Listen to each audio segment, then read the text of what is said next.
8. voleybol turniri Angısı adalı Çernobil'de pay almış insanlara topladı Kıpçak günde Gagauzya'nın hem Tarakliya kasabının Yeğen Kavi komandalarını pay alanlar nişanladılar. Hani bu turnir çok önemli onlara dini.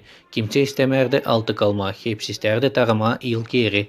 В данном турнире мы принимаем участие уже несколько раз. Ежегодно Bu turnirde biz pay alırız değil ilk kere. Her yılın geçer böyle turnirler.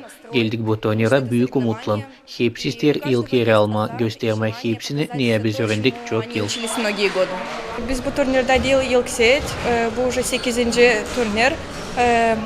Biz düşünüyoruz, biz isteriz olmayı ilk. Hani Kuba kalsın bizde. Biz onu birine vermeyiz. Ne çünkü biz çok hazırlanıyoruz. Trenirovkalarda biz çok kuvvet veririz. Hani olma kahve da tarama hepsi için trenerin yardımından. Turnirin kurucuları çizgilediler. Hani böyle olaylar olacak iyi bir örnek gençlere değini. Örnek hani dil lazım unutma kendi historianı. Onlar da görsünler, bilsinler. De bu iş hani anılıyor, o kalıyor. İşte yaşamak değerleri, biz düşünüyoruz hani sağlığımız olsun. Biz bu işi, bu sağlık kimse yardım ede, primariye, ispalkom, kim sponsorla ileride orada savaşacağız bu turnir bizde olsun. Hem de uşaklar oynasınlar da sevinsinler. Biz bugün anıyoruz o adamları kim yok bizimle bugün bile. Biz anıyoruz o insanları hem sağlık dua ederiz onlara kim bugün bizimle bile.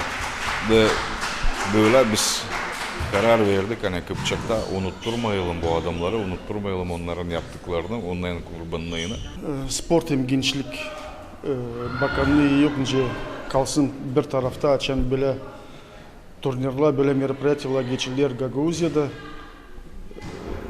Bakanlık herkes karşı adı böyle meropриятиялары. Ne zaman Çernobilçiler, ne zaman Afganiçiler açan yapıyorlar turnirleri. Gençlik hem Spor Bakanlığı karşı. Turnirde pay aldı komanda Kıpçak köyünden Çimişli'ye, Tarakliya hem Çadar kasabasından. İlk yeri aldı Kıpçak köyü, ikinci Çimişli'ye, üçüncü yeri aldı komanda Tarakliya kasabasından. Üçüne de komandalara kubak verildi. Hem de hepsine para bağışları verildi. Oleg Dologla, Lentafonos, GRT Haberler.